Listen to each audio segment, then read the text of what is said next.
ये जो अभी हम एसी का पाइपिंग किए हैं ये काफ़ी मुश्किल था करना।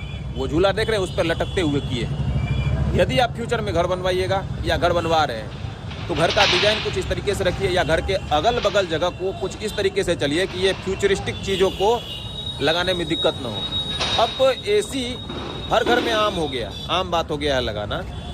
तो अभी देखिए ये जगह घर के अगल बगल नहीं होने की वजह से बहुत प्रॉब्लम हुआ। एक तो पाइप भी ज़्यादा लगा, खर्चा बढ़ गया है ना, और उसके बाद प्रॉब्लम भी बहुत हुआ, झीड़ी झड़ा गया।